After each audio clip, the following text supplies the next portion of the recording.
Want to call to order the Finance Committee meeting for April 21st, 2015. As we get started, we have a video presentation, and I guess Manager Brown will present this to us at this time. Yes, thank you, Chair and Committee. Just had a brain fart for a minute. Anyway, maybe that wasn't a good word, huh? It's out there now. Well, you know, part of our strategic plan, we identified 3 goals. One is to spur economic growth. The second is to enhance our quality of life. And the third is improving city management through service delivery. And one of the things that we identified was, hey, look, let's highlight the work of our city employees. And so this is video 2 of 3. And it's really highlighting the work that our employees are doing. We started out in Parks Department. We'll be moving to Public Works, Sanitation, other departments as we move forward. And so we're getting better. This was a staff production working with a local consultant, and I'm hoping that you'll be pleased. We're learning from each one of them, so you know we're not Hollywood, but we're trying to get there, guys. So let's play the video.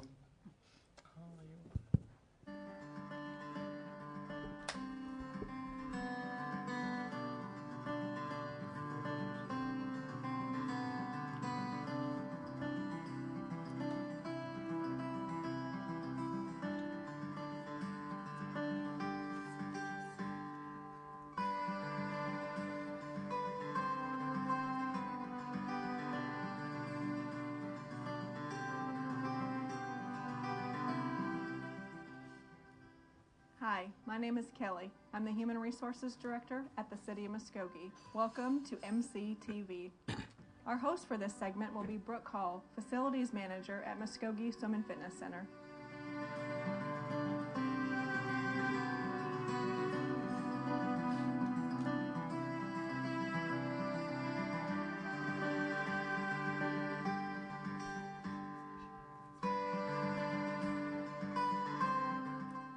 I graduated from Oklahoma State University with a degree in health promotion. And my background has been aquatics. I started out as a lifeguard and have worked in aquatics ever since. So this facility is just right up my alley as far as the fitness and aquatic training that I've done in the past.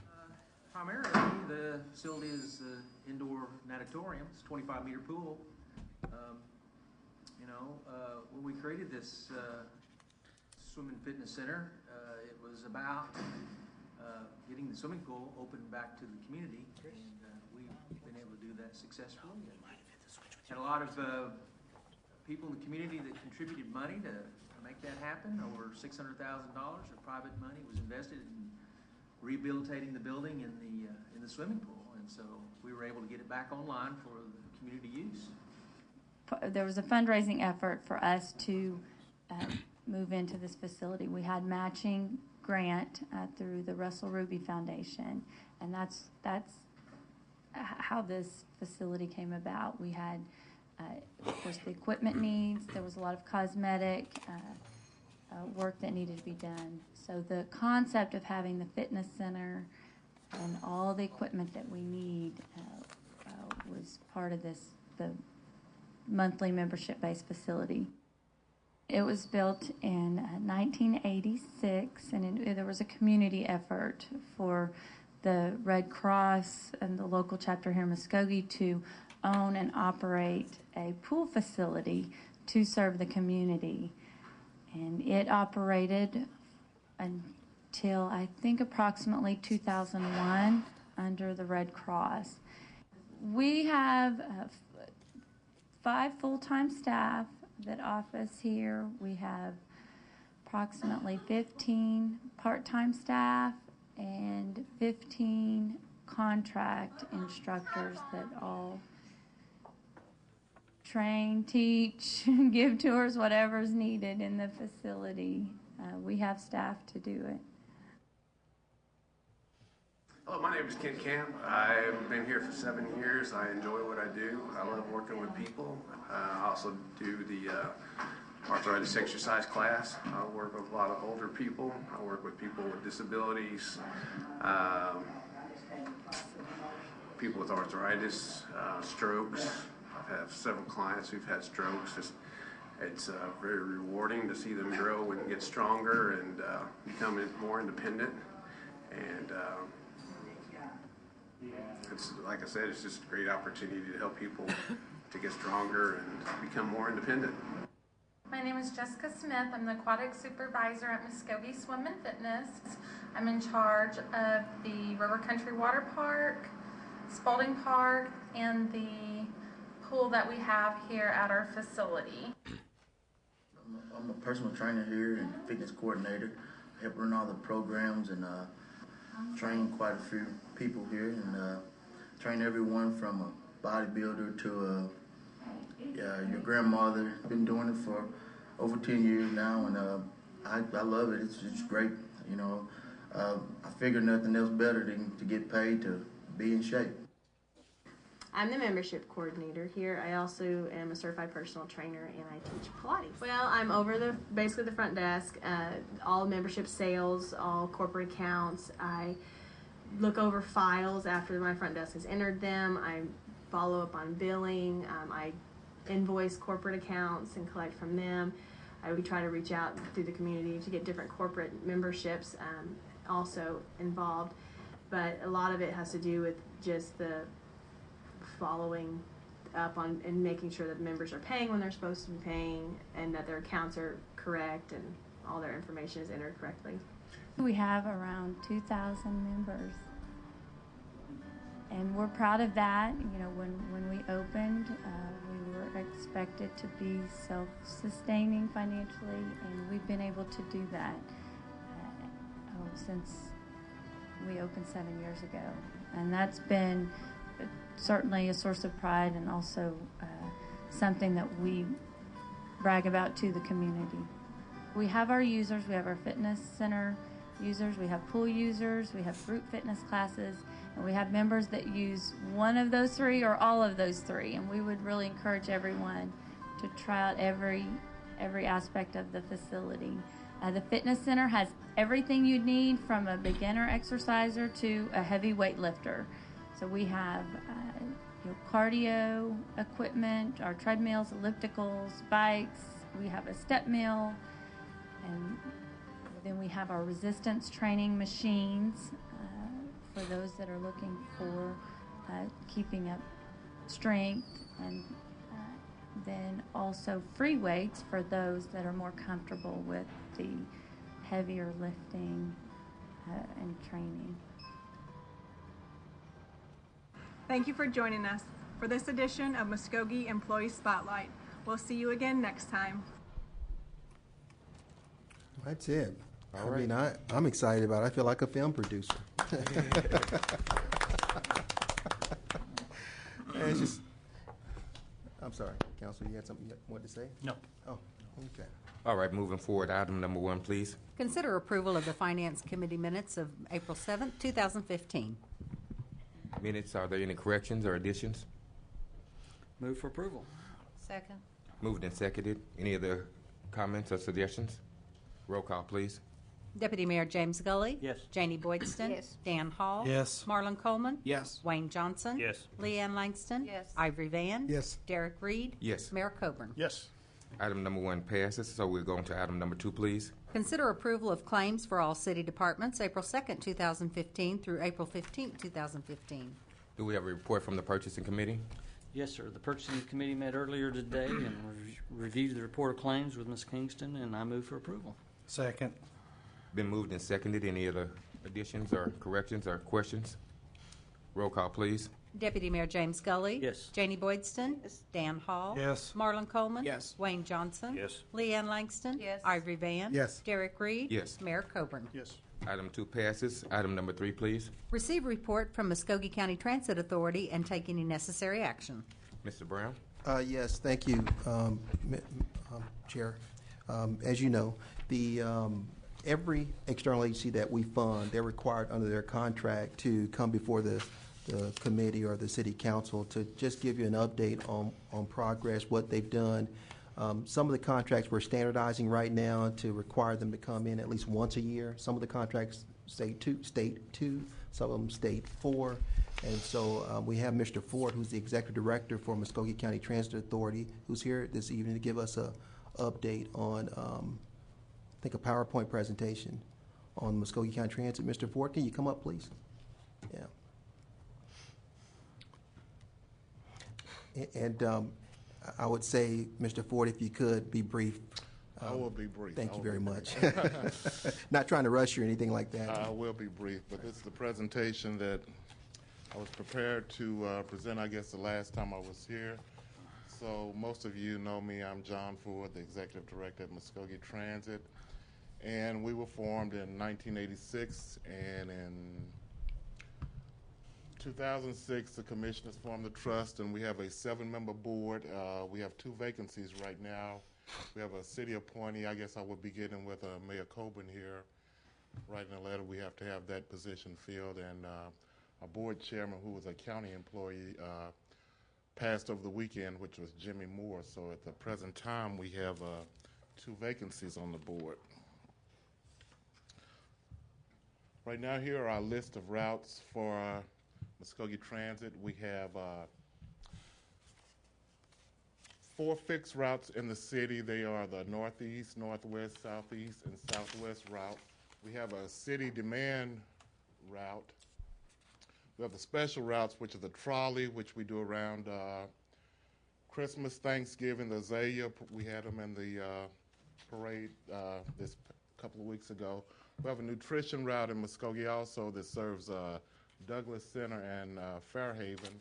We have a county demand response, which serves the communities of Muskogee County, and we have a countywide medical demand response where we take individuals to the dialysis, the doctors, the VA hospital, and so forth.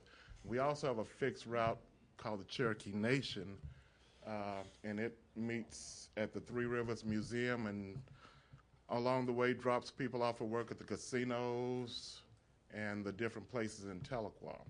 So those are our routes. And for the city, we have the 4 fixed, a demand, nutrition, and the special routes. Okay, these routes meet every hour on the hour, leave every hour on the hour, starting at 8 o'clock at Arrowhead Mall. That's the northwest route.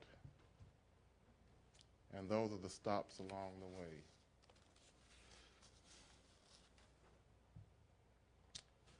Northeast route.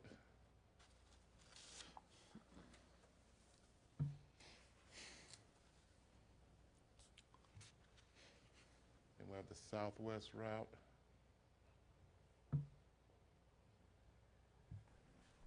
And finally, our last fixed route is the southeast route.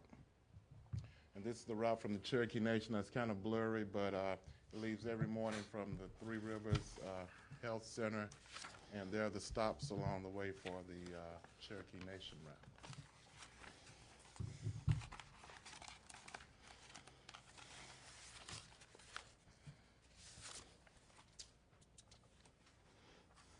This is our revenue sources for our fiscal year ending 2014, and we receive a grant from the Oklahoma Department of Transportation for $548,916. Logisticare, this is the medical route. It takes Sooner Care and Medicaid patients to the doctors and so forth. Then we have the City of Muskogee, $169,258. Revolving fund, this is a state grant based on the number of miles we travel in a year. Then we have a TANF contract. Firebox are the fees that we charge. County commissioners, Cherokee Nation Nutrition, and we get a little bit back from the Department of Veteran Affairs. And the city contributes 12% of our revenue, and we thank you for that. Our expenses, most of our expenses come from the Logisticare program. Third on the list is the City of Muskogee, and these expenses consist of salaries, fringe, fuel, maintenance, and vehicle insurance on the vehicles that the city uses. And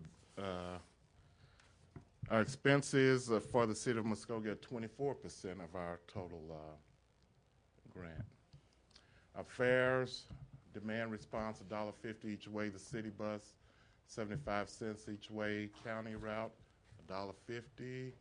Cherokee Nation, 50 cents each way, and it's free on Fridays. Our miles for the year.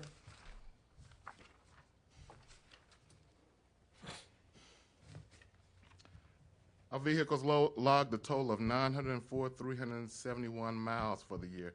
That's a little less than 2 full round trips to the moon. So we did. Mr. Brown had me point that out. And of those, the city miles was 691,045.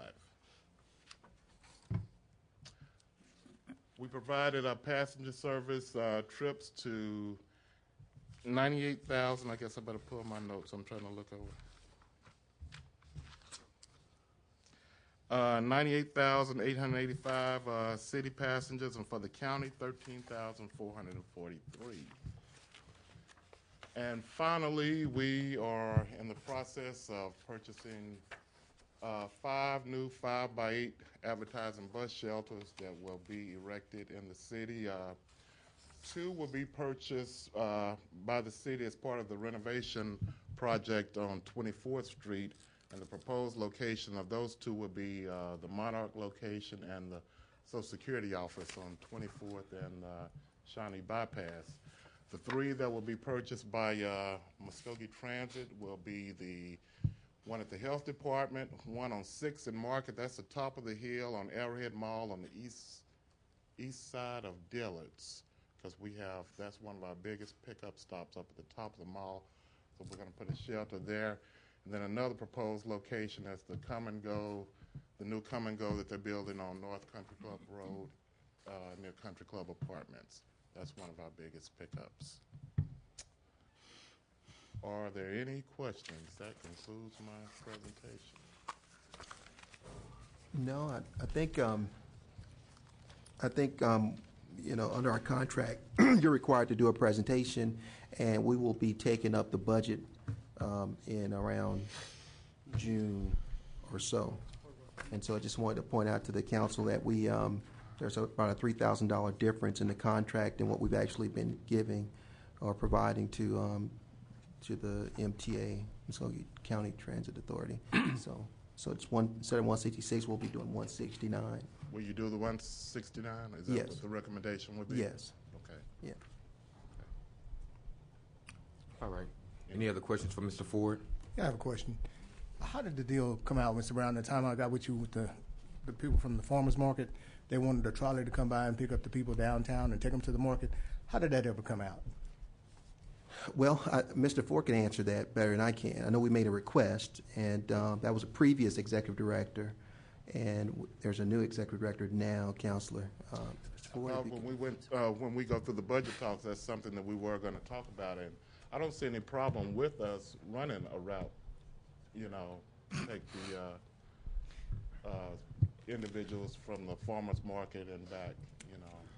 But that's one of the things when we go through the budget process that we do need to discuss. Well, you've done it. You've done it a few times for us. Done it a few times at the end of last fiscal year, if I'm not mistaken, to accommodate the seniors from Manhattan Building to the Civic Center. So that's been done 3 times at least by MCTA.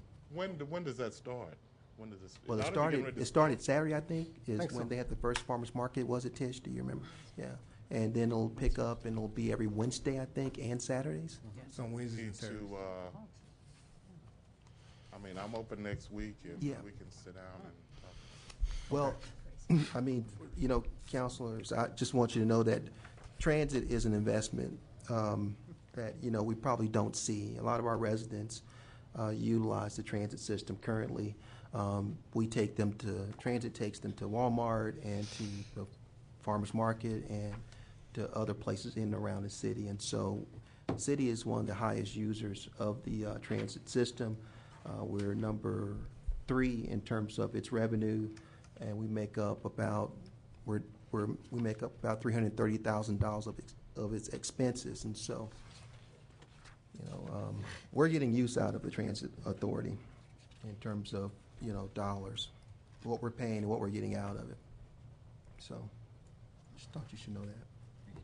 Well, with the amount of money that's being donated to them for functioning, and then the amount that you're retrieving, how far off is that budget? The amount of money that people are paying to ride the transit, the transportation. You talking about the fares? Yeah. Is there very much in there? I mean, I don't know. We don't get a lot off of fares, but one item I talked to you about on the revenue source, revolving funds, we get a lot of our funds based on ridership. The fares are basically insignificant. The Fares Council the fares do not pay for the system. It's the grants that they receive along with our match from the city, of course, and other agencies that actually fund transit. And so you won't see an apples to apples comparison. Typically, these transit systems are grant funded wholly, and you won't see that. So the rates do not pay for the system. It's grants and other funders. Just had a question. Just all. Any additional questions for Mr. Ford? All right, thank you for your presentation. Thank you, sir. Thank you, Mr. Ford. There's no action needed on that one, correct, Roy? Correct. All right, moving on to item number 4. Discuss and take action to authorize staff to prepare and submit a request for proposal for facilities renovations at Spalding Park. All right, recognizing Gene Travell.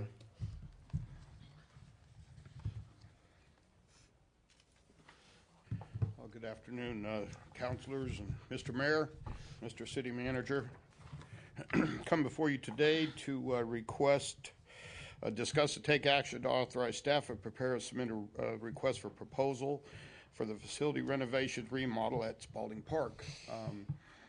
There's quite a few facilities out there that need some serious attention, and that's why we're here today to discuss this and request permission to move forward. We've made a little PowerPoint presentation so we could kind of get our idea across and then discuss it. Just move it forward, backward. Yeah. Okay, a request for proposal, of course. City of Muskogee is seeking a proposal for professional contractors to provide labor and materials for improvements and repairs to several facilities at Spalding Park located at the corner of Okmulgee Avenue and Eastside Boulevard in Muskogee. And then that's a target completion date. We're in the process of reviewing that. We are time sensitive for the project, but we understand that there's only so much that could be done before the season opens and while the park is open. Structure number 1 is the Spalding Pool House. We're looking to do quite a bit of doors, painting, rusty metal renovations for that pool house, also plumbing and electrical, and bring that building back up to a good standard and to code.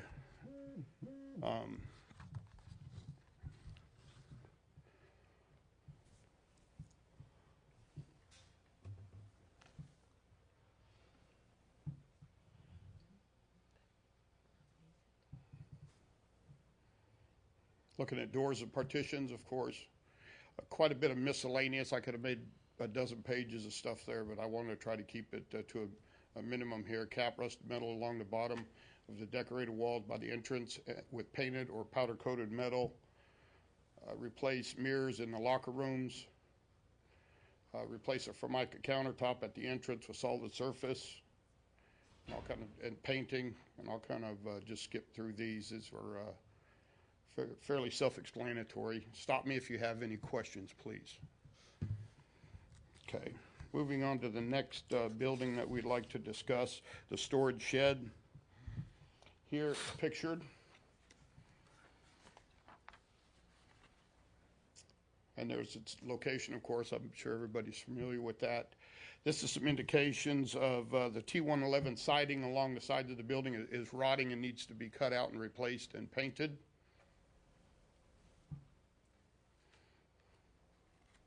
And of course, there's A lot of the exterior wood needs to be scraped and cut out and replaced also. And there's some in the front there that also needs to have some attention. Now, what we're looking at here is the pond gazebo and bridge. And on the gazebo, we're looking to take all the shingles off, remove the shingles, check the decking, remove and replace all the rotted decking, and then paint the gazebo completely, remove and reinstall the center light, and put an updated light there installed at the center light. A lot of people enjoy having that.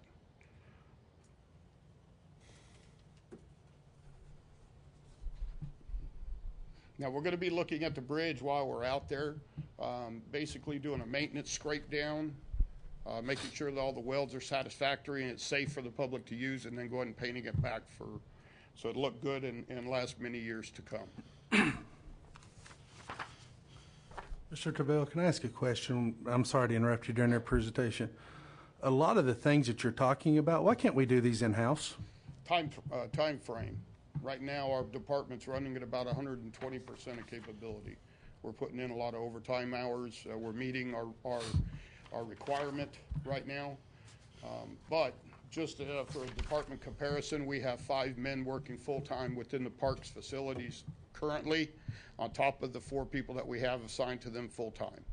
And that's getting the water park, Honor Heights Park, other areas of the city up and running for the season, all the splash pads, the normal maintenance routine that we do every year. Yeah, Counselor, it will come a time where the department will be able to maintain these facilities. Right now, they have been swamped with a number of requests throughout the organization, and so once they get caught up, then they'll be able to maintain those.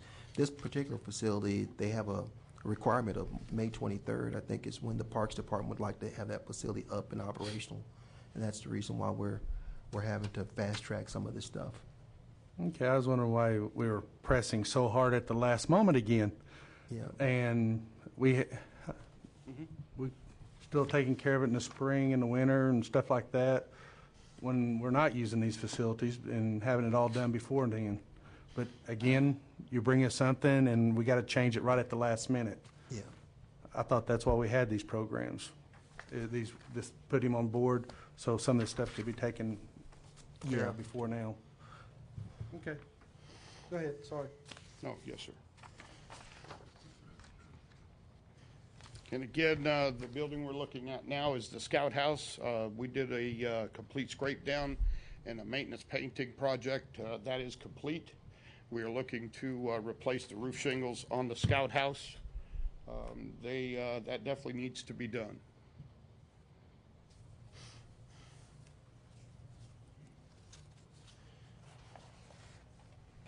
Okay, that concludes the PowerPoint portion of this presentation, and I'd like to answer any questions or further questions if you have any.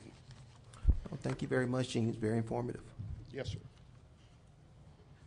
How's this going to be funded? Say again? How would this going to be funded? The Parks and Recreation's budget.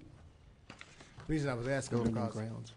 Reason I was asking about Spalding Park, I thought years ago, the Yaffe family gave so much money, $1 million to Spalding Park, and they was living off the interest to do the repairs of Spalding Park, and that's why I was curious about that. You know, there is a Spalding Park fund I'm aware of, and I think you're right. I just don't know the details. I could get that for you though, if you'd like to know that. But this will be coming out of the Parks and Recreation's budget. Okay. How are you looking at proceeding forward with this? Are you looking at hiring one contractor or just? Yes, because of the scope of work, Counselor, we discussed hiring one contractor, asking for the money once. We knew it was going to exceed the $25,000 requirement to take it to City Council, and by taking each of the projects individually, we could probably get them all done under that, but that's against policy, and we will not go that route. So how will you get it bid and move back before council in that amount of time and get the work done? We're probably not going to make the May 23rd date that was set. That date was set back in February as a completion date. I'm almost positive we will not make that date. but this work still needs to be done. So we do need to move forward with this project. Are we better off to hold them until after the swimming season and the youth season and do them in the fall? That can be, yes, sir, that can be considered. For safety reasons, if that will be considered, we'll look to break the project up and get the pool house done. There's renovations there that have affect public safety. So we'll take care of the life safety issues, but I believe, Mayor, the Parks Department are requesting these improvements to be made almost immediately, and so we're Yes, working. Well, I bet they're not wishing that you make them during the swimming season. Yeah. No, sir. I was guessing. Yeah. Any Thank you, other Gene. questions? But So you'll be putting together the bids and the specs Yes, sir. to We put have a- out for a general I have a contractor to complete, bid? yes, sir. I have a complete scope of work that's written. I didn't put any kind of pricing on it because of the forum that we're speaking in. But we do have a set budget per item, per scope of work for the project. So, What type of budget are we talking about? sir, What type of budget are we talking? in between $40,000 to $60,000. And if we delayed it, would it cost us that, or would we be doing more of that in-house? Well, sir, we would hope to be able to be doing more of it in-house. I could speak to that future. We do have the capability once we get enough personnel in place. I have a feeling that after our new budget cycle kicks in, our work is going to ramp way up. There's a lot of things that have been put on hold and pushed to the back burner throughout all the facilities here in the city. And now that we have a facilities department, they're no longer going to be on the back burner. They're going to get pushed into the, and that's not on us. They will come down the pike as maintenance request forms, and we'll just deal with them as they come. I guess I was thinking from a dollar and cents perspective that if it was delayed, other than what just immediately needs to be done for safety reasons, we'd save. Well, sir, yes and no. Because these are trade license required scopes of work, the roofing is, the electrical, the plumbing, HVAC, mechanical. We can do the painting and the scraping and things of that nature, yes, sir, we can. But the primary scope of this work is roofs, plumbing, electrical. So whether we put it out for bid now or we save it and do it later, we still have to turn it out. So we need permission to do that because Yes, of the sir. dollar amount, Mhm. Counselor. Yeah, to stay in compliance with policy, we need to keep it as pretty much one project, coped all in together, Spalding Park renovation project, and of course, address it through the city council. Thank you, Gene. Gene, this will have no impact on the Jefferson Highway? Okay, this will be after that? Yes, sir. Okay. Yeah, we have the Scout House is ready for the Jefferson Highway convention. But we knew about this. This is a project that was requested back in February, right? No, sir. The scope of work was piecemealed in over a duration of time that started in February. Once I got enough of this project together, I said, look, we just can't farm this out individually. That is against city council policy. So we need to put it all together in one comprehensive package, one project, and bring it to the council. But if we'd have took care of it as it came along, we wouldn't have been against city policy, though, correct? No, sir, because it would have exceeded the $25,000 Yeah, requirement. no, Gene, I know what he's talking about. You're talking about ongoing maintenance. We just haven't had a program, Counselor. And what we're hoping for now is we can get on top of these things as we move forward. We hired a facilities manager in December, and there were several items that were pointed out by the Parks Department. Some of them got taken care of, some of them didn't. And so what Gene is trying to do is, because there's so many of these maintenance requests, he's trying to accommodate the Parks Department and deal with all of our life safety issues citywide. So some of the stuff could have been done a long time ago, but it's catch up. That's what's going on now. That's from I still don't understand about the Spalding. The Honor Heights picture, I understand that. But Spalding, I still say, years ago, the Affey family gave Spalding $1 million, and all that money was supposed to go, like for the interest off the $1 million, was to go for the repairs of Spalding Park. And that should have been going over the years and the months at the time. With the Parks Department shouldn't have to put it in their budget because you have that money there. Yeah. And I just, I'm curious of where that money is going. And if you can go get Jean Kingston, I'll have her address that. But the Parks Department's budget's got several funds, Counselor. And what will happen is if we have improvements made in Spalding Park, those improvements will be paid for out of that fund, if that fund exists. If, depending on if it's swim and fitness, we have a swim and fitness fund. Those funds can only be spent in accordance with its mission. The Spalding Park Fund that you're referring to, any improvements out there will be paid out of Spalding Park. They're not being redirected anywhere else. They're not being spent on other items. Even when PublicWorks was doing it, that's just our policy, sir. Maybe I'm sorry if we miscommunicate that. I would like to convey one thing to the council. We now have maintenance management software that we're going to be implementing, and it's going to close a lot of the gaps and the cracks in our system. It's going to take approximately a year to get it running, but once it's up and running, it won't let us forget that we have items that have to be dealt with annually and biannually and monthly, and so we can start scheduling our timeline and our labor force accordingly, and with the hiring of new personnel, we could keep up with that. With this. Now, you don't have to have a license. I mean, electrical, plumbing, and all that. I understand you have to have a license, but to do roofs, you don't have to have a license, do you, Gene? Yes, sir, you do. They done started that now? Yes, you have to have a city license. You have to be bonded and insured.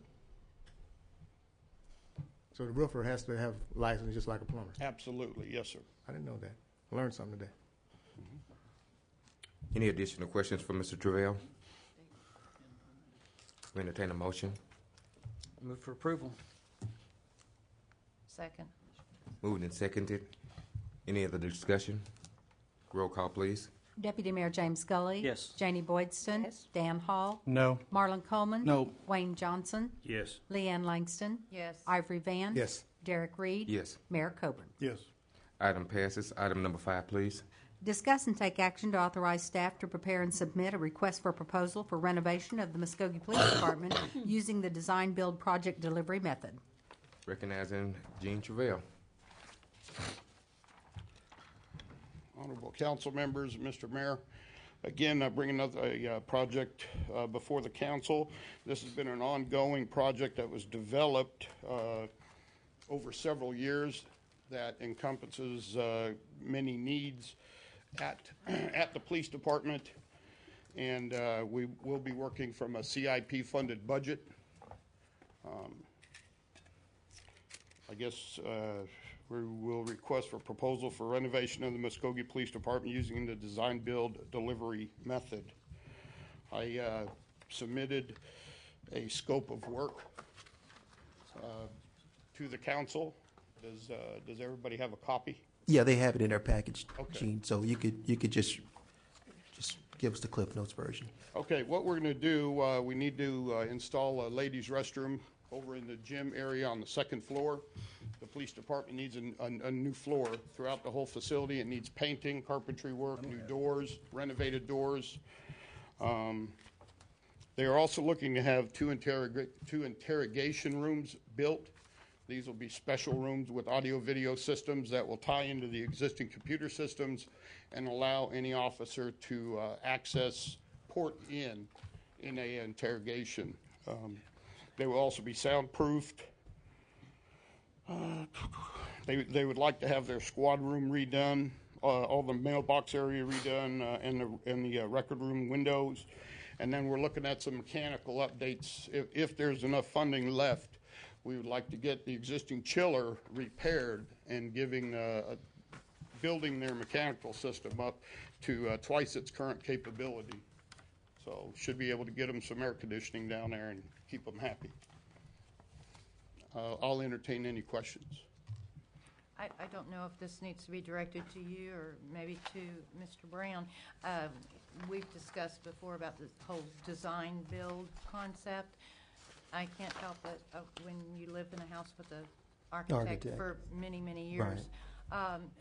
Who supervises the construction when you have a design build? That would be me, Counselor. Okay. Yes. Okay. So, but still, you have the potential contractor does the design and the engineering.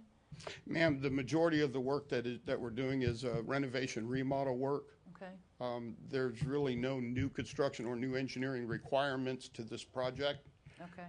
So this project is not going to be hard to keep a watch on, and then of course through management we have oversight through purchasing and also the PD. You said the PD and the chief and everybody had a lot of input in all this? Absolutely, and they will have ongoing input. We will be conducting meetings with the contractors and Deputy Chief Farmer, Chad Farmer. Mm-hmm. So they'll have ongoing, and because it's their facility and there's certain things that they're really trying to ask for to fit their need. As long as we can keep it in the budget, we're going to try to make them happy over there. And how much of this, is all this going to be outsourced also? Yes, sir. Okay. And paid for out of the CIP sales tax item. I think we set aside $150,000, if I'm not mistaken. I'm sorry, $100,000 for this project. Would the correct terminology not be remodel instead of design build? Because we're really not building anything. It can be, sir. We elected to have that in there, so it's going to require quite a few meetings between contractors and department head managers. But we're not designing it. No, sir, we're not. We're building it. That's correct. We're doing an interior remodel of an existing Renovation structure. and yes, sir, and improvements. Yeah, I would feel more comfortable with us listing it that way, because designing and build, you're really referring to somebody with an architectural or engineering background. Okay. And I think that's where the confusion can take place, because usually design build, you're going to have an architect or an engineer involved in it. And I can see that this would not require an architect or an engineer. Yes, sir. I do similar projects all the time for the school, but it's an interior remodel, or it's a change in scope, but it's really not a design build project. Thank you. And that's where I think the confusion is more just terminology. Okay. Well, and I'm just kind of caught off guard with this a little bit, because I thought it was going to be more like a working supervisor relationship with our maintenance department. It looks like, here, Gene, outsource everything. And that's what it looks like right now. And I know we're behind. Yeah. But it looks like we're just going to outsource everything again. And heck, you could have done that. Yeah, there are a number. There are a number of projects, Counselor. I mean, you make a good point, but there are hundreds of requests right now from various departments, and a lot of this is coming up is because there are departments that just don't have. They've never had any maintenance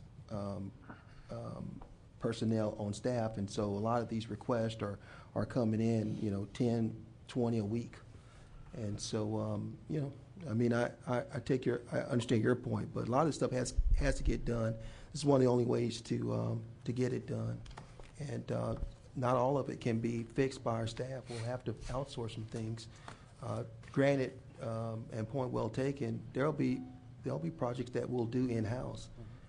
That's just going to happen. I can see majority of the projects that we'll do will be in-house, but we will still need to use private contractors to do a lot of the work in the city. What kind of cost projection do you have on this?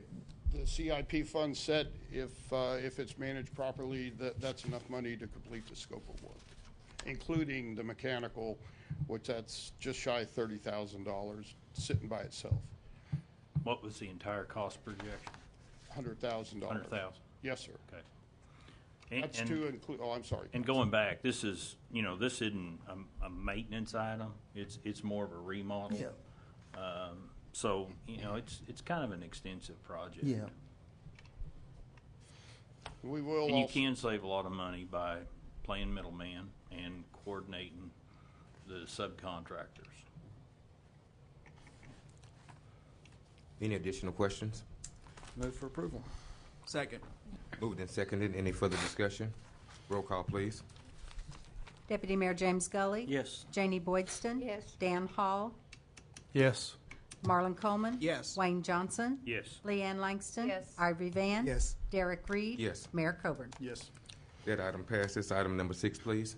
Consider approval of receiving donated funds for the months of December 2014 in the amount of $1,500, January 2015 in the amount of $1,000, and April 2015 in the amount of $3,500 to purchase a K-9 for the Muskogee Police Department as per the attached list, or take other necessary action.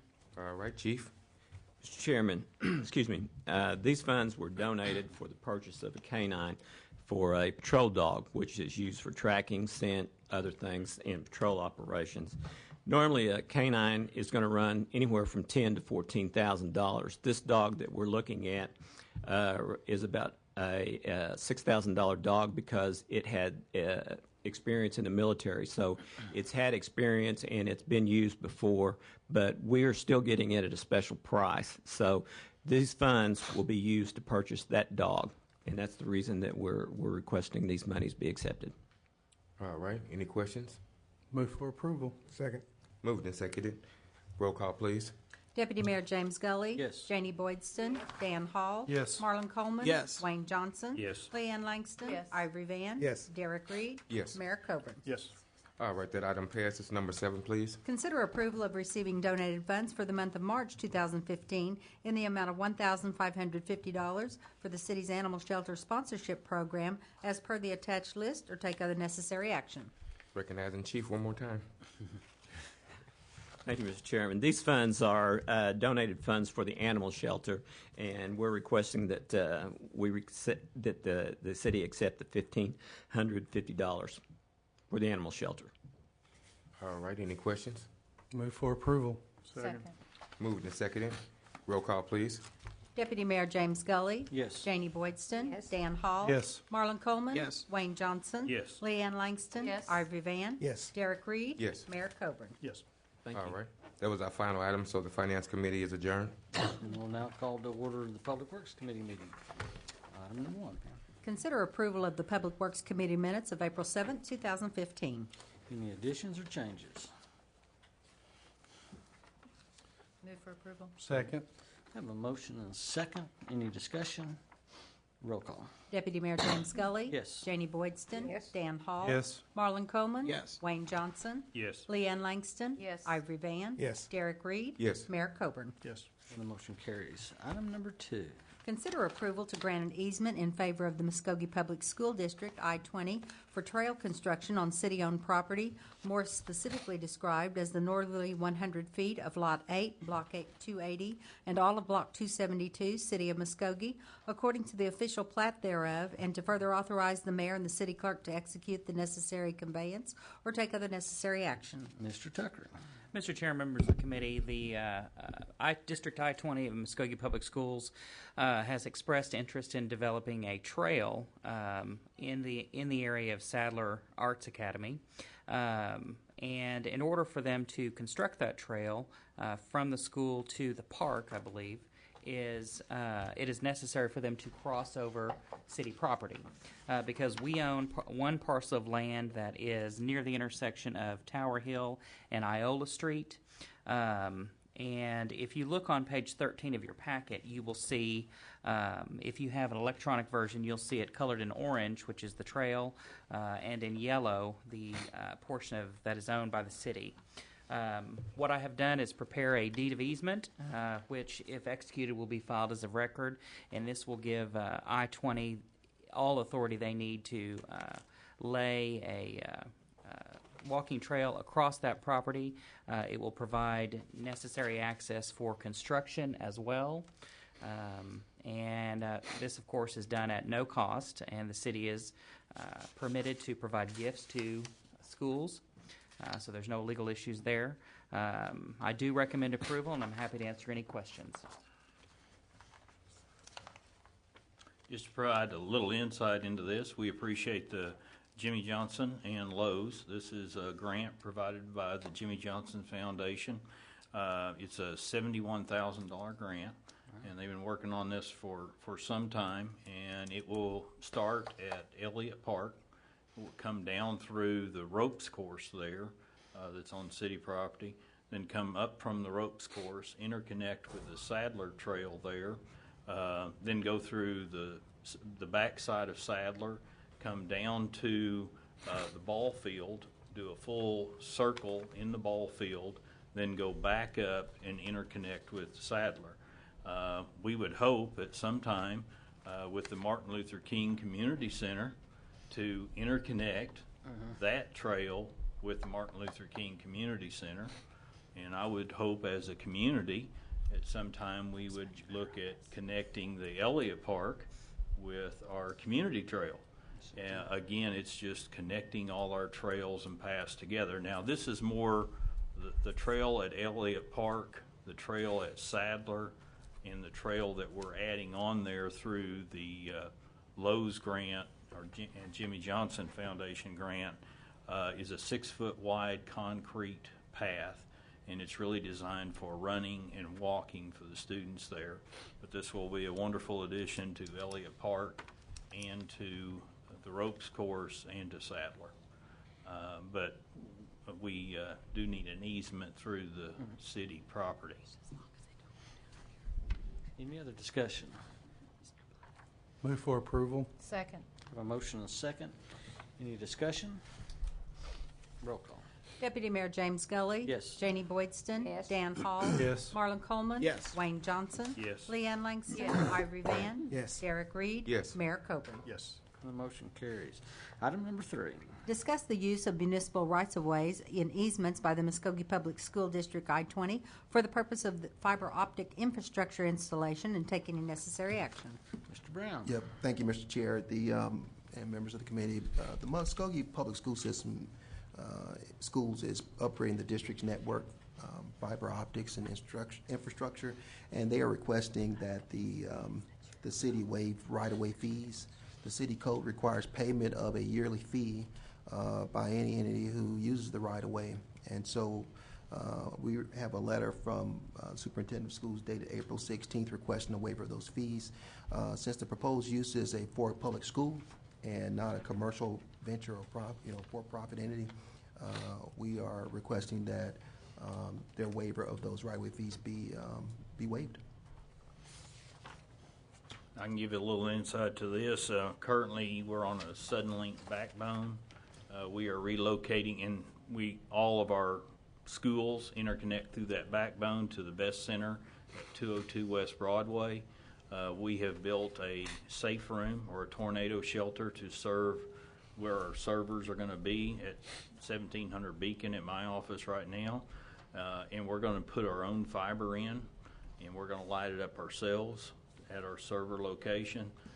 So we're putting in our own infrastructure to do that. I'd ask really, as you look through everything right now, all cities are waiving easements just as you waive building permits on any educational entity in the community. This wouldn't exist for anything else, but it would waiver for educational entities, and we do have colleges and schools that are in the community. But it's for dark fiber. We will be the ones lighting it up. There'll be no services provided on this fiber beyond school traffic. Move for approval. Second. Have a motion and a second. Any other questions or discussion? Roll call. Deputy Mayor James Gully. Yes. Janie Boydston. Yes. Dan Hall. Yes. Marlon Coleman. Yes. Wayne Johnson. Abstain. Leanne Langston. Yes. Ivory Van. Yes. Derek Reed. Yes. Mayor Coburn. Yes. And the motion carries. Item number 4. Receive City of Muskogee 2020 Strategic Plan Update and take any necessary action. Mr. Brown. Yes, thank you. I'll just come down there. 2 minutes. Mayor, can we set the timer? Would you It's on please? 5 minutes. Give us a minute. Get it kind of Well, throttle you down to 30 seconds. Won't take that long, sir. Thank you, Mr. Chair, members of the committee. I'm Howard Brown, City Manager. I just want to go through and update the mayor and council on our strategic plan. As you know, we started this process back last year. We adopted the plan in November of 2014. A couple of months ago, we met as a body at the La Quinta Inn, where we updated the plan. If this is just another plan, why bother? Plan, pursue, revise. Workshops in 2014, we adopted it in November. March, we looked at it. What did we talk about and discuss in March? We were joined by a few members of the public. We also had Eric Miller with the Port Authority there as well. 6 items. One, labor communication legislative issues. We discussed at length labor communication strategies and communication kind of issues. Strategic plan progress report. We actually looked through our strategic plan to see how we were tracking. Some places we were doing really good, some places we weren't doing that good. And so that was the purpose of the actual update. Communications and media, we talked about a lot of things. Communications was one of them, how we communicate to the public. How do we improve our image? How do we have one voice, one message? One of the things that we find that we need to do as a $61 million operation is to make sure we have one unified voice and ensure that what we're saying is focused, informative, and clear. Ethics, we also had a very lively discussion on ethics. And team building. We went through Muskogee's history with some of our seniors and our senior members and junior members about Muskogee's history. We had senior members. Oh, the council is what I meant. You're all right. Go ahead. All right. So what is it? We revised the plan, a 34-page document. You know, we looked at that. What are we adding? Improve strategies, taking out things that we don't really need, and showing progress toward completing each of the strategies. Like I said earlier, we have vision, a mission, and 3 main goals. They're the same. We have 13 objectives and 23 strategies. We ranked them. We have 27 performance measures, and we have estimated what percentages we're at which each strategy and performance measure. Decent progress. Of course, you remember our vision. That has not changed. It's still our vision, still our mission. We're still moving forward. The 3 goals. One is to promote quality of life, targeting redevelopment areas. The other one is spurring economic growth through job opportunities, property values, and urban vitality.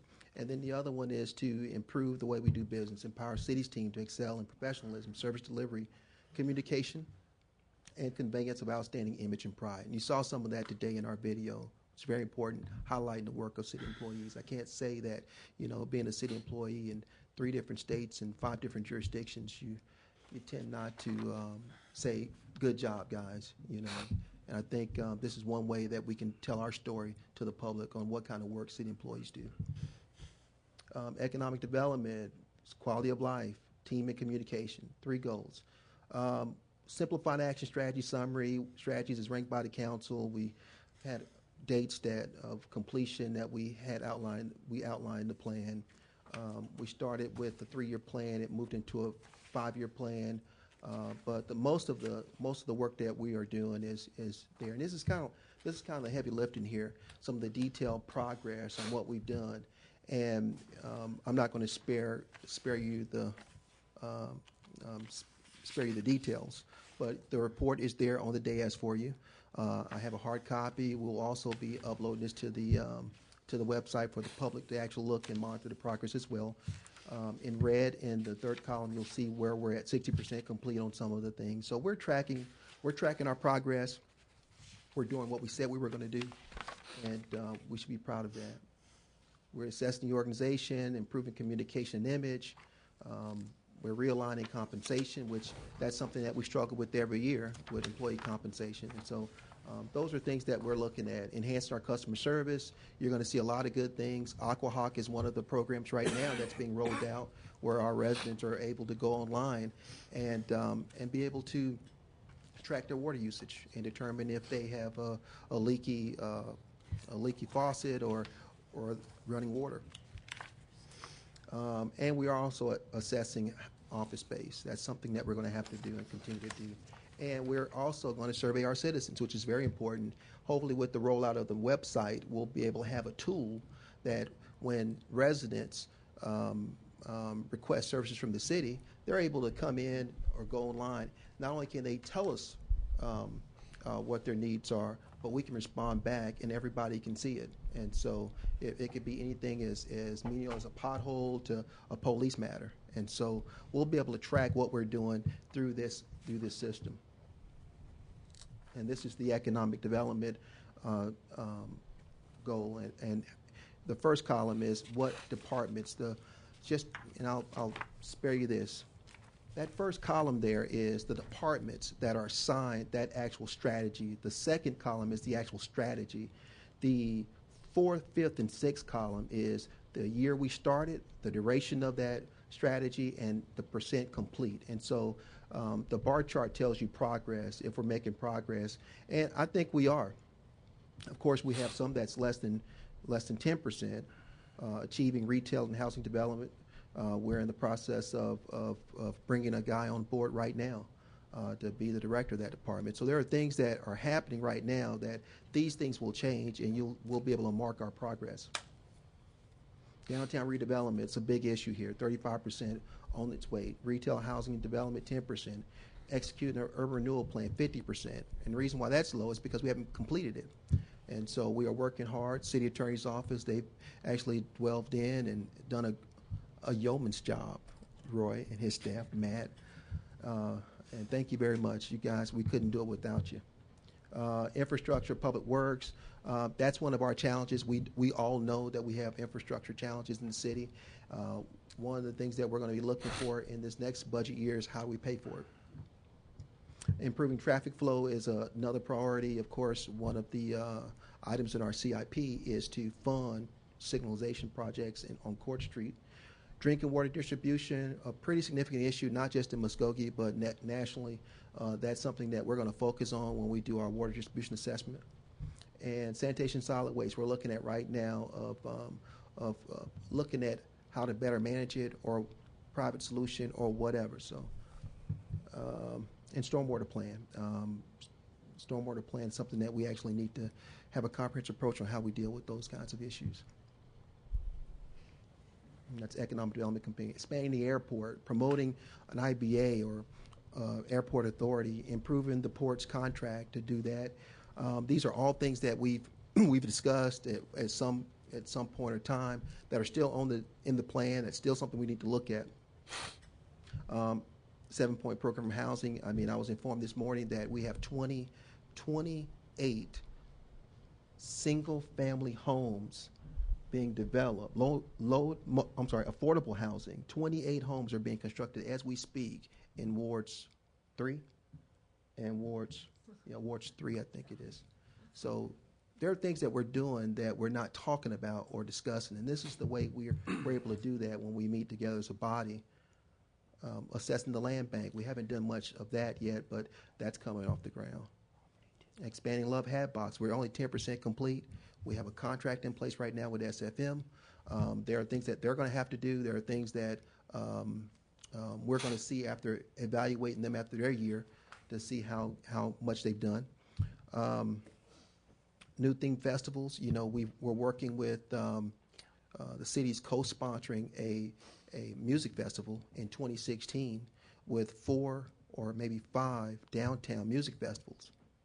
And we're doing that right now. I don't know if you recall that. But this is something we talked about last year before this even happened. So the city's really been guiding some of these things that you're seeing happen. These are things that we sat down in the room in March, we looked at, and we're here, guys, and we're doing it. And developing Honor Heights Park. We just put in a playground equipment. We received $1 million from the City of Muskogee Foundation, which we're utilizing right now to improve the arboretum and some of the other aesthetical issues out there.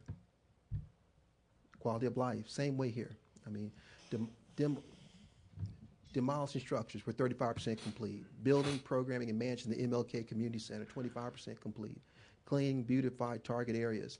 All of these are things. I mean, these are quality of life items that I can tell you that we all struggled with at the March meeting, because I remember we said, well, we're not really that far ahead. I remember Councilor Johnson said, are we really that far ahead? No, we're not. So we revised and said, well, it's not 25% or 50%. It's really 25% because we hadn't really gotten there. But anyway, so we're making progress, guys. Build trails, Cootie Creek. There's an item on the agenda tonight, I think, to put RFP out for the dog park, I think. Building trails, the loop, 15% complete. Hatbox Loop, 10%. Swim and Fitness Edition, 0, because there's no funding for it right now. So it's 0. New animal shelter, is that 20%? At 20%. Community garden, 0%. So it's good and the bad. You like I said, you have some areas that we're doing really well, and you have some areas that we need to improve on. So some things that we're going to change in the strategic plan is hiring a public relations firm with a communications manager on staff and adopting a communications policy. This is something that we discussed in March. This is something that it will be making it to the DAS for your consideration and approval. Building top-rate staff necessitates new market competitive pay and benefits. We all agree that our employees are one of our best resources, and in order to get to the employee compensation, we have to come up with an effective strategy, because we are dealing with 3 collective bargaining units that have their own way of doing things, and we respect their work, but we also got to make sure that we look at compensation with all employees of the city. And refining downtown has been one of the things that was discussed at our March meeting, rebranding the Depot District. I know it says Depot Arts District, but it should be Depot District. Increase the priority, improve traffic flow and signalization. That's one of the Court Street improvements that we talked about early on. Creating an industrial development authority with the port, or creating an airport authority to promote jobs and assisting the port in their mission to do industrial recruitment and expansion. We added a Papillion Gardens and Garden of Light, Sauner Heights Park enhancements, and we want to induce more attractive neighborhoods. And a new fee for code enforcement. So those are the kinds of things that we looked at. We know that some of that is going to require state legislative action, and so that's something that we will work on this year, with working with our state representatives to get them to hopefully amend the ordinance, and Oklahoma municipally getting those guys involved and helping us with that. Multi-use trails. Swim and Fitness Phase 2, it keeps coming up, but there's no funding for it, so it looks like, if we make it a priority, we'll have to fund it some way. And evaluating the feasibility of the Community Gardens program is something that we discussed as well. And also using certificates of occupancy as a performance measure for downtown redevelopment. Just see if we can look at the number of certificates of occupancies being issued by the planning department. That could be an indicator for us in terms of if redevelopment, if those interior renovations are getting done in downtown.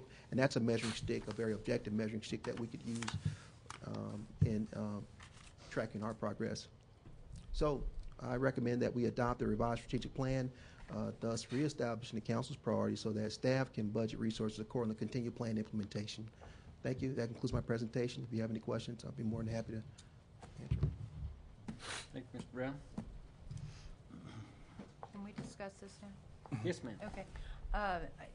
I'm going to request that we table this until next time so that we can have a chance to look at it more thoroughly. I mean, this was good and everything, but I think it's good that we have the hard copy and Sure. we can now look at it. I pass without recommendation until Monday. That's what I meant. So we're not tabling it, we're taking no action? Is that right, Mr. Attorney? We are Without recommendation. passing to City Council without recommendation. So do you need a motion for that, or? Yes. Move for approval, to pass it without recommendation Thank you, sir. to next week. Second.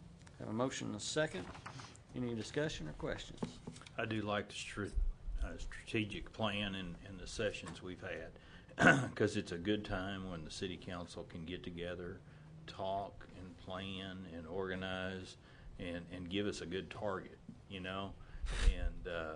I just think it's been it's productive, and even when we get together and we disagree, you know, that one says we're 50%. I still believe we're being really too optimistic that we're 50% or 20%, and it's all objective, whether we think we're 50% along or 20% along. The thing is, we're moving. Yes, sir. That's right. And we are moving along in the city of Muskogee, and I really I really like that we have a plan, and we're moving along on that plan, and we're focused on specific areas. So I appreciate your leadership in that area. Thank you. I have a motion to move forward with no recommendation. Any other comments, discussion? Roll call. Deputy Mayor James Gully. Yes. Janie Boydston. Yes. Dan Hall. Yes. Marlon Coleman. Wayne Johnson. Yes. Leanne Langston. Yes. Ivory Van. Yes. Derek Reed. Yes. Mayor Coburn. Yes. And the motion carries. Item number 5. Discuss and take action to create and populate a task force charged with reviewing the current building design standards and issuing recommendations on any necessary modifications to the Planning Commission. Mr. Hall. Oh, yay, me. Yes, sir. It says so right here. The reason why I put this on the agenda is because of the building code that we have with the metal buildings and the metal roofs and everything, and the carports. And after discussion and being on the Planning Development Committee for a long time, and us going through this, I think we left out a viable source, and that's the guys that actually put the metal buildings up and the metal roofs on. And I think we need to get them involved in this, and maybe we can come to a solution in how we can have these in our building, in our city. Because I just have taken the last week and drove around our community and looked at the number of metal roofs and the metal buildings that we already have in our community, and even though I don't want them everywhere, I would be probably more apt to have them somewhere. But there are some things, talking to Mr. Tucker back here, Kurt Tucker, not Roy. Kurt Tucker is one of the guys I want on this, if we allow this tonight, this committee. He is from the Oklahoma Roofing Association. And I've had several conversations with him and Tim Wheeler and Jeff from Morton Building. And I think that we're not too far off in how we actually feel about this, because there are some people putting up some improper material, and they pointed that out to me. They're not using the right roofing material, and there are some better ways to put some of this stuff up. Because I'm not a roofer, I think that maybe they can help us develop a building code that will allow some of these things and move this forward. I like the idea. Move for approval. Second. And how will we put members on this board? If you don't mind, because I would like for them to all have something to do with the roofing or the metal building companies. And I would like for Gary Garvin to be on there, or Dan Hurd, one of them, and myself. And that would be about 8 of us. I think too many people in there, it kind of counterproductive. So I would like to. Do I need to name the guys or the representatives from? Yeah, the entities, because you wanted representatives from specific entities. Yes. I've got the Oklahoma Roofing Association, and what else? I got Jeff from Morton Building, Sooner Steel, which is Doug Diebold, Tim Wheeler from Wheeler Meadows. Hold on just a second. What was the Sooner Steel? Doug Diebold. I hope I'm saying it right. Who was the representative from Morton Building? Jeff Bonebreaker. Is it Bonebreaker? Yes. Bonebreaker. Yeah, Bonebreaker. Okay. After Sooner Steel, what else do we have? Wheeler Meadows, Tim Wheeler. And then I don't know who the representatives are going to be from BRB or National Barn. I do need someone from those two facilities. Okay. And I have a motion and a second to create this board. Any other comments or questions? Yeah, I noticed the comment you made just a while ago, Mr. Hall, that some of these contractors wasn't putting them up right. Yes. And let me explain what we're talking about. Instead of using a actual metal roofing material, and I've talked to several different of these guys already, they were actually using agricultural panels which go on the side of barns. Not the same thickness, not the durability of what an actual roof panel looks like and what it is. So these guys will actually kind of, when they start to go through this, they will tell us the thickness, the minimum thickness, and how it should be produced. And I think we've got a wide enough group of guys here that deal in different kind of roofs and different products that will come up with a good solution to this. Now, do these roofs, when you put them on, are they inspected? You know, like I said, just a while ago, when you throw the license at me, because I know a plumber has to have a license, an electrician have a license. You know, if I put in as a new sewer line, I got to call for inspections. I got to have a journeyman license.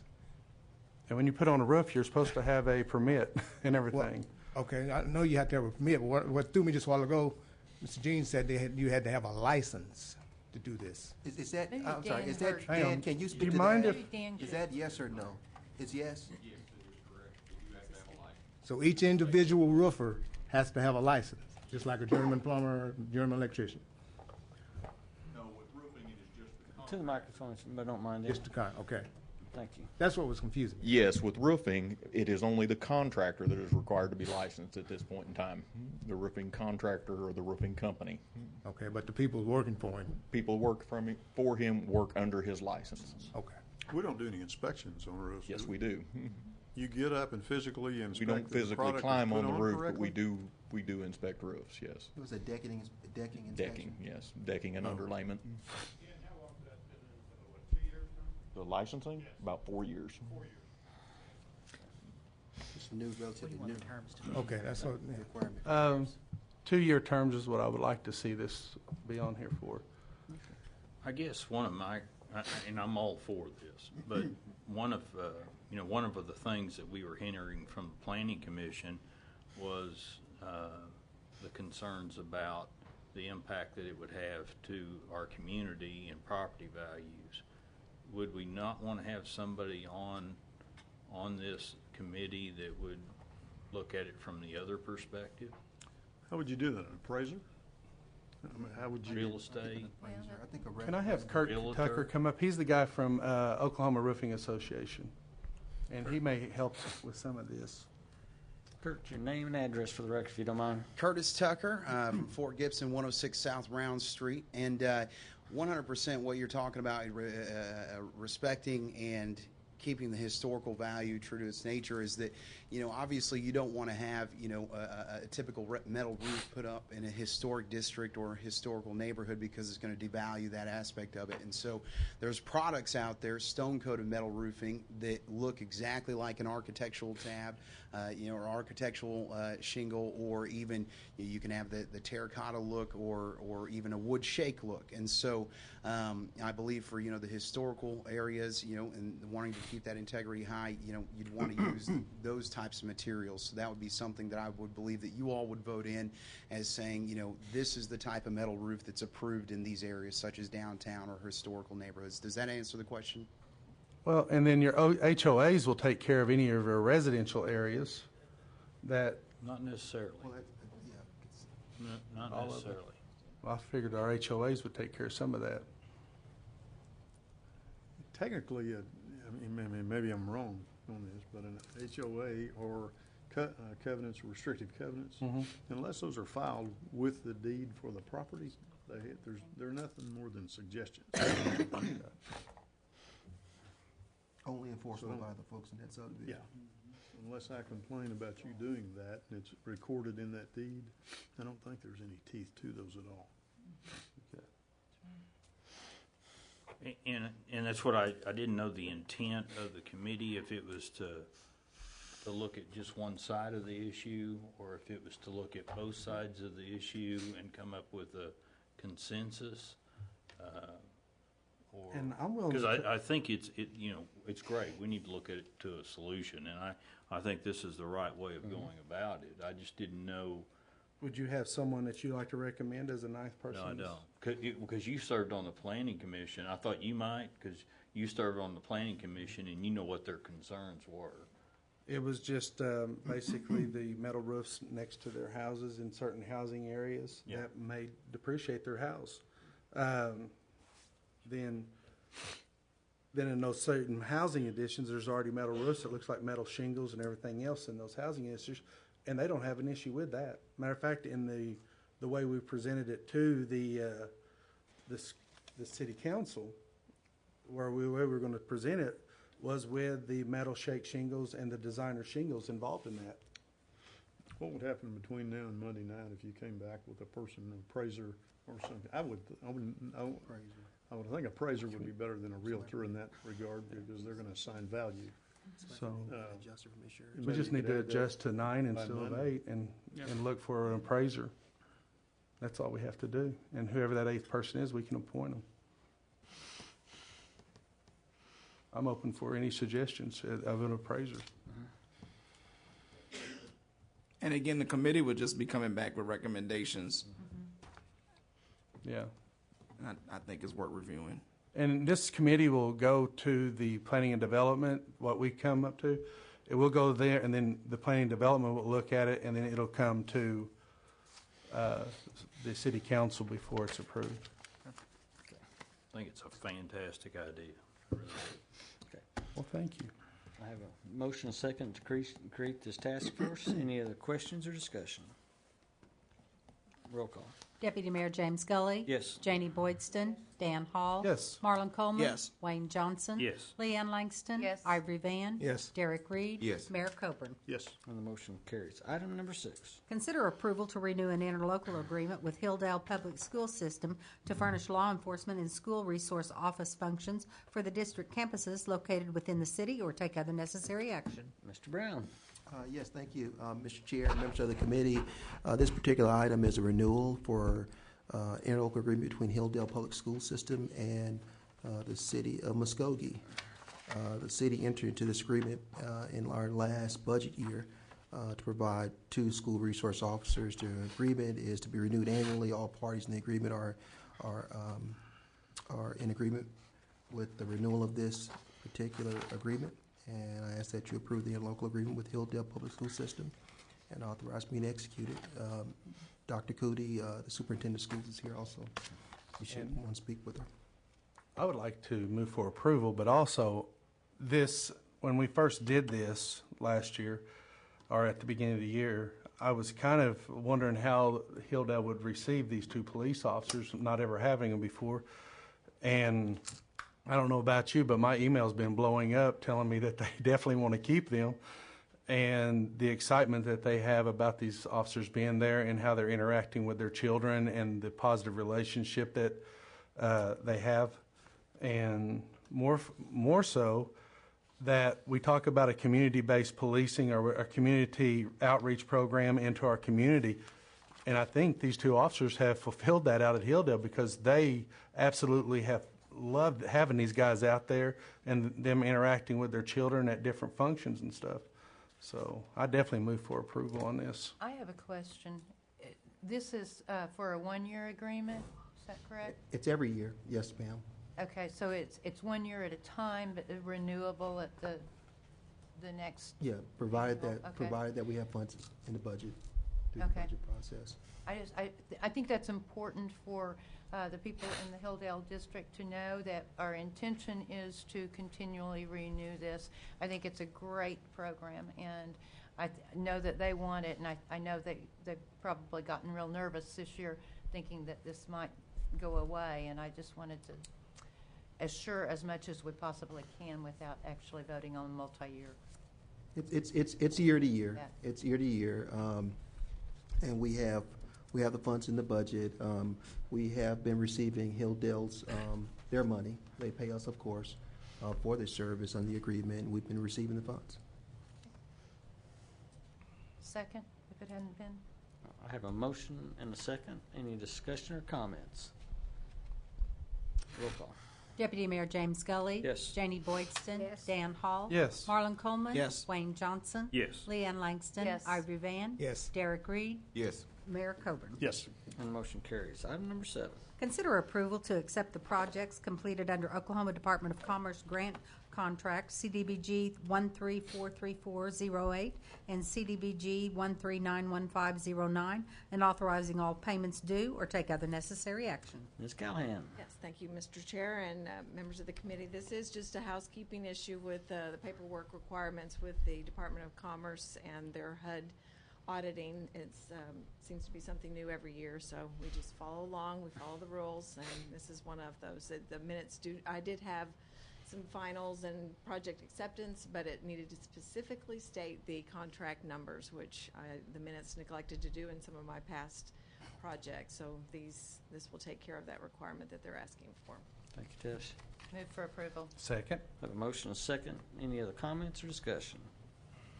Roll call. Deputy Mayor James Gully. Yes. Janie Boydston. Yes. Dan Hall. Yes. Marlon Coleman. Yes. Wayne Johnson. Yes. Leanne Langston. Yes. Ivory Van. Yes. Derek Reed. Yes. Mayor Coburn. Yes. Motion carries. Item number 8. Consider approval of the appointment of Kim Lynch to the city's Facilities Board to serve a 5-year term beginning May 1st, 2015, ending April 30th, 2020, or take other necessary action. Mr. Reed. We, as councilmen, were given the task to appoint a person for this facilities board, and my appointment for a 5-year term is Ms. Kim Lynch. She is a key force on the Muskogee Martin Luther King Task Force. She's written grants and overseen a lot of construction projects here in the city of Muskogee. And in addition to that, she's a daughter of a maintenance and operations manager, so she has some experience in this field, and I would like to recommend her as my appointee. Move for approval. Second. I have a motion and a second. Any discussion? Roll call. Deputy Mayor James Gully. Yes. Janie Boydston. Yes. Dan Hall. Yes. Marlon Coleman. Yes. Wayne Johnson. Yes. Leanne Langston. Yes. Ivory Van. Yes. Derek Reed. Yes. Mayor Coburn. Yes. And motion carries. Item number 9. Consider approval of the appointment of Perlene Boyata to the city's Facility Board to serve a 5-year term beginning May 1st, 2015, ending April 30th, 2020, or take other necessary action. Mr. Van. As Ms. Reed said, this is each councilman has an appointee, and I'll recommend Ms. Perlene Boyati. She's very instrumental here in the city of Muskogee. She's was the pastor of the Jerusalem Baptist Church, and her husband, he passed away. He used to be on the Parks and Recreation Board. And Ms. Boyati also serves on the Street Advisory Board. She's been on that, and Mr. Gully and Mr. Stewart, they can give her a great recommendation. But like I said, I have her application, and I'm sorry I'm late on that. I'm just getting back in the swing of things, so that's my fault. Because, I always like things right here done, and I don't like the last-minute stuff. But I just want you to know that's my fault. Move for approval. Second. Oh, I'm moving for approval that it's your fault. No, I'm just teasing. Did I hear a second? Second. Yes. I've got a motion and a second. Roll call. Deputy Mayor James Gully. Yes. Janie Boydston. Yes. Dan Hall. Yes. Marlon Coleman. Yes. Wayne Johnson. Yes. Leanne Langston. Yes. Ivory Van. Yes. Derek Reed. Yes. Mayor Coburn. Yes. And the motion carries. And thank you for the volunteers to serve on this committee. Pam, I don't have anybody to speak. That's correct. Then the Public Works is adjourned. We will now move to the special call meeting of the City Council. Roll call, please. Mayor Bob Coburn. Here. Deputy Mayor James Gully. Here. Dan Hall. Yes. Marlon Coleman. Here. Janie Boydston. Here. Wayne Johnson. Here. Leanne Langston. Here. Ivory Van. Here. Derek Reed. Here. Item number 1. Consider approval of change order number 1 to the contract with Timco Blasting and Coating Incorporated for the resurfacing of River Country Water Park in the amount of $14,943 or take other necessary action. Mr. Travail. Councilman, members, and Mr. Mayor, City Manager. Come before you to ask that you approve this change order to the contract with Timco Blasting and Coatings for the resurfacing of River Country Water Park in the amount of $14,943 or take other necessary actions. We need this change order in the process of removing the paint from the bottom of the pool there at the water park. Typically, you would use a higher pressure sandblasting technique. They used a low pressure sandblasting technique, which is in consideration of the possibility of the substrate below the paint not being in great condition, and that's what they found. As soon as they started removing the paint, it started pitting and blowing the concrete below out. In the scope of work in the original contract, it was to remove the paint and then to acid etch the concrete and to repaint the pool. And that is the standard spec for that type of application. Subsequently, we found a lower grade of concrete that they're dealing with, and then blowing that, in removing that paint, it started to pit the concrete below. So we shut the job down. We all went back to the round table. We got the proper people in, several different representatives from pool companies in Tulsa, Muskogee, and one out of Claremore. We all came back, evaluated what the problem was, and came up with a joint solution, the right way to fix it once, get a better lifespan out of the pool, and a higher quality repair. When you say that they used a different kind of concrete to do this pool, are you saying that we put out specs for a stronger concrete and we got crap? Well, sir, the concrete that is below the paint is very porous.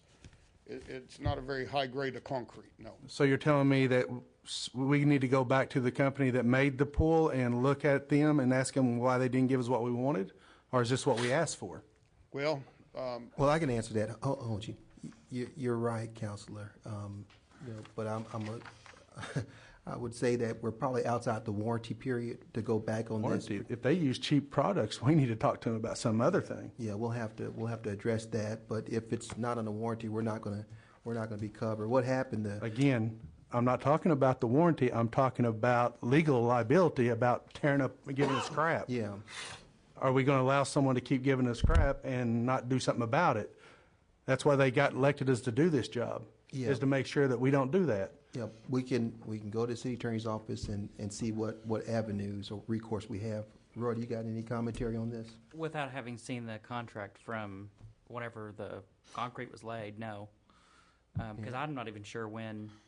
I'm not sure when the pool was built, sir. 2001, I think.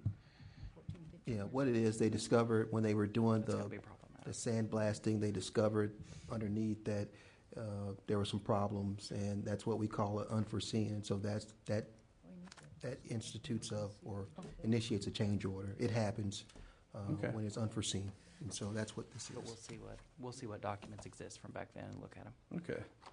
Yes, Thank you, Gene. I'll be happy to answer any other questions. Move for approval. Got a motion? Second. Motion and a second. Any other comments or questions? Roll call. Deputy Mayor James Scully. Yes. Janie Boydston. Yes. Dan Hall. Yes. Marlon Coleman. Yes. Wayne Johnson. Yes. Leanne Langston. Yes. Ivory Van. Yes. Derek Reed. Yes. Mayor Coburn. Yes, motion carries. Item 2. Consider an executive session to discuss and take possible action on the following. A, pursuant to Section 307B4, Title 25 Oklahoma statutes, consider convening an executive session to discuss the pending tort claim of Travis Dobbins, and if necessary, take appropriate action in open session. B, pursuant to Section 307B4, Title 25 Oklahoma statutes, consider convening an executive session to discuss the pending tort claim of Jimmy Cooper, and if necessary, take appropriate action in open session. C, pursuant to Section 307C10, Title 25 Oklahoma statutes, consider convening an executive session to discuss the matters pertaining to economic development related to the creation of a proposal to entice industry to the city, and if necessary, take appropriate action in open session. D, pursuant to Section 307B3, Title D, Title 25 Oklahoma statutes, consider convening an executive session to discuss the possible purchase of acquisition or real property located in the northwestern corridor within the city of Muskogee, and take necessary action in open session. We'll consider a motion for executive session. So moved. Second. Motion and a second. Any discussion? Roll call. Deputy Mayor James Scully. Yes. Janie Boydston. Yes. Dan Hall. Yes. Marlon Coleman. Yes. Wayne Johnson. Yes. Leanne Langston. Yes. Ivory Van. Yes. Derek Reed. Yes. Mayor Coburn. Yes, the motion carries. We will now consider ourselves in executive sessions. If you would excuse us. We'll now reconvene from executive session. Roll call. Mayor Bob Coburn. Here. Deputy Mayor James Scully. Here. Dan Hall. I am present. Marlon Coleman. Here. Janie Boydston. Here. Wayne Johnson. Here. Leanne Langston. Here. Derek Reed. Here.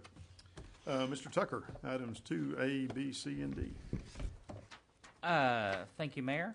Item 2A, pursuant to Section 307B4, Title 25, the City Council did convene an executive session to discuss the pending tort claim of Travis Dobbins. After being fully briefed of the status of that claim and the merits, I believe it's appropriate now for a motion to be made authorizing settlement of that claim in the amount of $2,193.17, and to further direct the city attorney to cause the filing of a friendly suit for the purpose of placing the judgment on the sinking fund. So move. Second. A motion and a second. Any discussion? Roll call. Deputy Mayor James Gully. Yes. Janie Boydston. Yes. Dan Hall. Yes. Marlon Coleman. Yes. Wayne Johnson. Yes. Leanne Langston. Yes. Derek Reed. Yes. Mayor Coburn. Yes. Item passes. B. Pursuant to Section 307B4, Title 25, Oklahoma statutes, the City Council did convene an executive session to discuss the pending tort claim of Jimmy Cooper.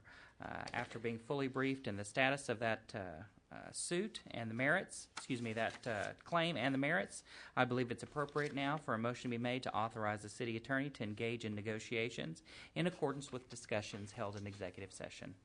So moved. Got a motion? Second. Motion and a second. Any discussion? Roll call. Deputy Mayor James Gully. Yes. Janie Boydston. Yes. Dan Hall. Yes. Marlon Coleman. Yes. Wayne Johnson. Yes. Leanne Langston. Yes. Derek Reed. Yes. Mayor Coburn. Yes. Item carries. C. Pursuant to Section 307C10, Title 25, Oklahoma statutes, the City Council did convene an executive session to discuss matters pertaining to economic development related to the creation of a proposal to entice industry to the city.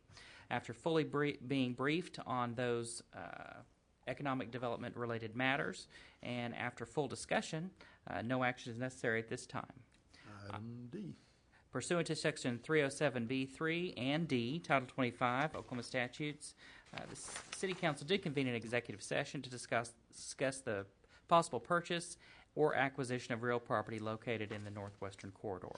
After being fully briefed and fully discussing that parcel, I believe it's appropriate now for a motion to be made to authorize the purchase of the property in the northwest corner under the terms discussed in executive session, and to authorize the city manager to execute the necessary conveyance.